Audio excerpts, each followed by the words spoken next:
Hi, I'm Judy Fischel. Most students come to college believing they are excellent readers, but for some reason they find it very difficult to read college textbooks. Are the books harder, or are students reading differently? Yes to both questions. College textbooks are more difficult, and they should be. You're not in high school anymore. And yes, students often read differently for many reasons. Are you tired? Are you not getting enough sleep? Are you overwhelmed by the amount of reading you have to do? Are you using highlighting and underlining? Are you skipping words you don't know? Are you trying to memorize everything? You might need more effective reading skills. And for every problem, there is a solution. If you're tired, get more sleep. When you do that, you'll get more work done in less time. If you're overwhelmed by all the work you have to do, you might try using flexible time management. And you can save time by reading once the right way, not reading first to highlight and underline, and then having to reread what you just went through. It may come as a surprise to you that highlighting and underlining can cause many reading problems. These strategies, when used well, can be helpful, but generally they're used poorly, and they can lead to reading without understanding. Too many students search for ideas that they think might be important, and they highlight them, but they don't actually read the material. They don't understand it. And so they say, that's okay, when I'm finished highlighting, I'll reread the chapter. But when they do that, they focus on the highlighted material, and they still don't know what the main ideas were. What a waste of time. A much better strategy would be taking reading notes, and at the end of the chapter, or of the section in a chapter, write a summary, or an outline or concept map of the main ideas and concepts and the most important information. If you have to highlight or underline, wait until you're sure that you understood the material well.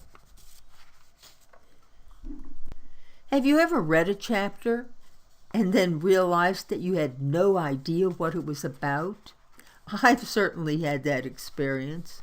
But letting the words in the book pass through your eyes, not through your brain, really isn't reading. It's a total waste of time.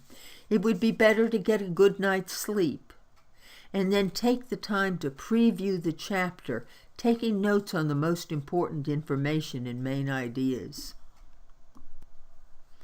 A professor at Harvard did a very simple study. He gave 1,500 Harvard freshmen just 20 minutes to read a 30-page chapter from a history book.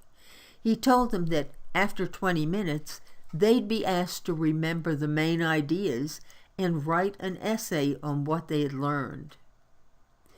Would you read any differently if you were in their situation?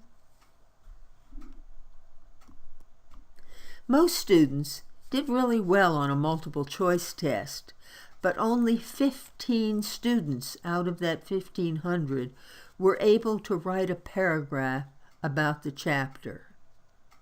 Well, what did that 15 students do differently?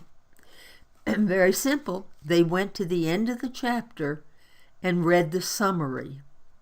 The other 1,485 students started to read with the first word, hoping they could read enough in 20 minutes to pass the test.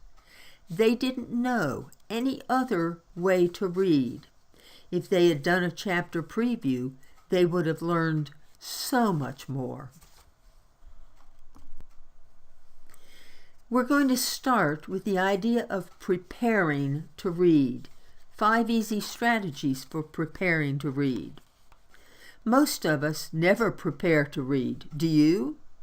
Or do you just start out on the first page and the first word and just keep reading? You will understand more and learn more if you take time to prepare. You don't need to use all 5 of these easy strategies, but you will find most of them helpful. The first easy strategy to prepare for reading is to read an easy book first. If the subject is something you know nothing about, I would recommend that you go to a public library and look in the children's department. You can find several children's books on the subjects. Reading these will make it easier to understand your lectures and your textbook. Let's imagine, for example, you're going to take a class on astronomy and you know absolutely nothing about astronomy, and that makes you a little nervous. Well, you go to the library and the librarian will help you find a couple children's books on astronomy. Books meant for very young readers. Read them. And I would suggest you even take notes. And then when you feel comfortable with these, look through the books meant for older children and read a few of those. Soon you'll feel comfortable with the subject and you'll be ready for your class. The second easy strategy for preparing to read is to conquer the vocabulary before you start reading. Just think how much easier it is to understand the chapter if you know what the words mean. You might check to see if there's a glossary at the end of each chapter or at the end of the book and use that. Otherwise, you can skim the chapter and list all the unfamiliar vocabulary, and then use flashcards. I would use 3x5 cards, maybe cut in half, and make a new flashcard for each new word with the definition and the information on the back of the card. And use the flashcards several times a day until you know them well. The third easy strategy for preparing to read is called KWL. The K stands for know. Write what you already know about the chapter or about the subject. The W stands for want. Write down what you want to know. That really means write questions. Questions you think you will need to know. What might be on a test, but also questions about things you'd really like to know. And the L stands for what you learned. The fourth and most important of these strategies to prepare for reading is to preview the chapter before you start to read. This is one of the most important strategies on this video. Too many students know about previewing chapters, but they tend to skip it. Well, when they skip it, they miss a lot when they read. The first thing to do is to write down in your notes the title of the book. And believe it or not, many students go through a class and have no idea what the title is of their book. And then write the title of your chapter. Second, go through the chapter, copying the headings of the main sections, and then at least reading the headings of the smaller sections. When you've done that, you want to write down the main ideas in the chapter. If they exist, read the chapter introduction, and then read the conclusion or summary. These can tell you what ideas in the chapter are the most important. If there are questions at the end of the chapter, at least read them, know what you're expected to learn, and then decide if you could actually answer some of those questions. And finally, as you do this, look at the pictures or charts. These pictures are there to help you learn. What should you learn from them? Make notes of that on your paper. This might take 30 minutes to an hour, but you might find that you have learned more this way than you would have by reading the whole chapter. Doing a preview and reading the chapter should help you know the material fairly well. Reading is a passive act. Doing a preview is active, and when we learn actively, we learn more and we remember it longer. The fifth strategy to prepare for reading is to set your reading goals. You can use these 2 simple sentences to make your job easier. My goal in the next, whatever it is, 30 minutes or so, is to read or to study from pages, say 17 to 34, in order to learn. Well, you've got to decide what it is you want to learn, and then what strategies you intend to use.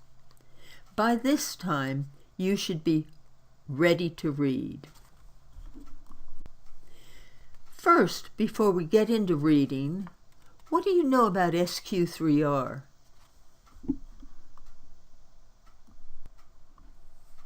Most students have heard of it. The S stands for survey, which is the same thing as previewing the chapter.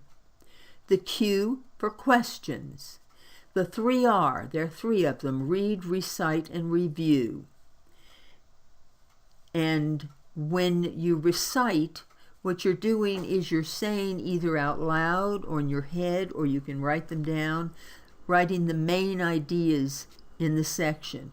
And reviewing should take place several times that day after you have read the material, and then maybe once a day for a week or so. Now, to this list, I always add a 4th R that comes after recite before review, and it is to record. And I use the word record instead of write just because it starts with an R. But it would be writing into your notes, if you haven't already done it, the main ideas and other important information. You take notes in a lecture, and I recommend taking notes while reading. Well, why don't people use SQ3R more? Just ask these students, what is the best reading strategy, and they'll tell you SQ3R. Then ask them how often they use it, and they will probably say very rarely or never. Well, why is that? Why don't they use it? The answer is, it takes too long. Smart students know what information they want from the chapter, and they tend to skip the rest.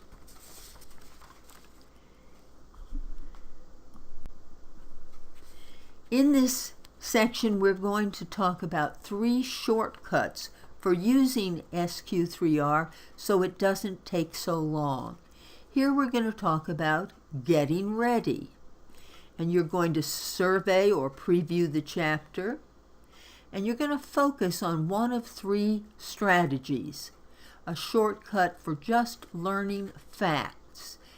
Maybe your teacher tests you mainly on facts. The one I would prefer would be learning the main ideas, because I think more professors now are checking to see that you really understood the main ideas. And some people like to read just because they want to understand certain parts of this. And then finally, write your reading goals. Now, get set. Before you start to read, you need to know what the words mean. You need to master the vocabulary. And then finally, you need to write a list of questions. And these questions should be both questions you expect to be tested on and questions that you particularly would like answers for.